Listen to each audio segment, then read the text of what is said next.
गिबि गिबियावनो आङो नोंथांमोननि रायसिं बर'लेण्ड आरो बर'लेण्ड मोनसे मामोन बर'लेण्ड रादाब बे मोननैखौबो बरायग्रोनाय जाबाय आरो बे मोननै रादाबनि गेजेरजों आङो नैबे खुंफुं आफादनि नेहाथारि लिंथुमगिरि हिसाबै बिबान मोनदों। बे लिंथुमगिरि हिसाबै आं दिनै बेखौनो फोरमायनो सानदों जे माने दिनैनि बे माने बर' बिजों सान 16 नभेम्बर बे बर' बिजों सान 16 नभेम्बराव बर' थुनलाइ आफादनि जोनोम सानाव आङो नैबेखौनो फोरमायनो सानदों जे माने जोंनि बर' हारिनि जिथुनिखि राव थुनलाइ बेखौ फोथांना लाखिनोब्ला जों साफ्रोमबो मानसिया बयबो जोंनि बर' रावखौ माने गुदि होननानै सानना लानांगोन। दा दिनैनि मुगायाव जों नुगासिनो दङ गोबां मानसियानो बर' थुनलाइ आफादनि आफादगिरि जानानै बा नेहाथारि जानानै बा बायदिसिना बिबानगिरि जानानै खिन्थु गावनि रावाव माने बर' रावाव फोरोंनायनि अनगायै गुबुन हारिनि जेरै इंलिस मिडियाम एसामिस मिडियामाव होनाय जों गोबां नुदों। दा बिथांमोना गिबि गिबियाव बिथांमोना बिबानगिरि हिसाबै सोलायग्रोनांगोन, गावबा गावनि गोसोखौ सोलायग्रोना लानांगोन। मानो होनबा गावनि जुदि बिबानगिरि जानानैबो जुदि सोलायग्रोनो हायाबा खिन्थु माने जाब्बा जुब्बा बा जानला मोनला माने फिसा बिला जिथुनिखि गोसोनि साननानै मावनानै संसार जानो थानाय गामि बिथोरनि मानसिफोरनि साननाय हनाय बिथांमोनखौ माने गुस्लायहोनो एसे दानथि जागोन बा गोब्राब जागोन आरो। बेनिखायनो दिनैनि दिनावथ' जोङो नुनो मोनदों गामि बिथोराव जेसेबांखिनि मानसिफोर दङ हाजिरा खामला मावना जाग्राफ्राबो गोबाङानो माने इंलिस मिडियामाव फोरोंनायखौ जों नुनो मोनदों।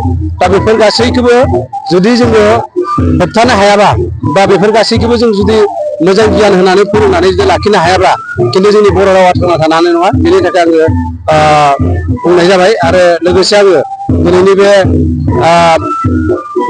आफादाव बिबान मोननानै खुंफुंनो मोननानै जोबोद गोजोननाय मोनदों।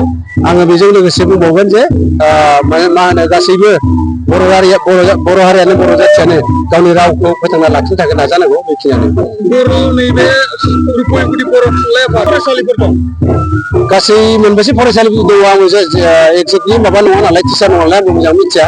टिचारफ्रा मोजां मिथिगोन खारन आं ओरैनो गामियाव थानाय सुबुंसो। ओरै जायखिया आंखौ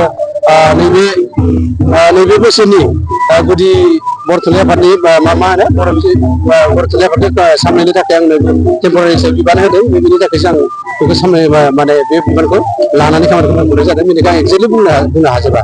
बर' थुनलाइ आफाद एसे बुंजानायानो जाबाय बर' बिजोंखौ फोथांना लाखिनांगौ नङाबा हारि हिसाबै जाथि हिसाबै सिनायथि जेबो गैया।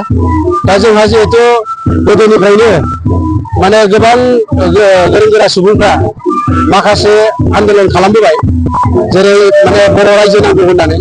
बर' रायजो नांगौबा बर' रायजो जानोबा बा माबा मोनसे जाथिनि रायजो जानोबा बिथांनि हारिमु नांगोन, राव नांगोन, नङा होमबा? दा बेफोर गासैबो थांना थानो थाखाय बेफोर गासैबो लाखिनो थाखाय जों बयबो नाजानांगोन। दिनै जोङो एक्सुवेलि गोथौयै बुंनो थाङोबा हारिमु हिसाबै जों मोनसेखौ थांना थानाय बायदि नुयो। बेनो जाबाय माने बर'नि दख'ना गाननाय हिसाबै हिनजाव मानसिया दिनैसिम दख'ना गानबाय दङ, गुबुन बेलेग जाथिनि ड्रेस गानाखै। दा बेबायदिनो जोङो बर' रावखौ एक्सुवेलि जोङो गामि बिथोराव गावनि न'खराव बा बबेबा गावजों गाव बर'जों बर' थानायाव रायज्लायबाल' जानाय नङा। बेखौ जोङो दखान पाहार जेरावखि थाङा जों सानै गावजों लोगोसे सासे जुदि थाफायोबानो बर' राव रायज्लायनो जुजिनांगोन।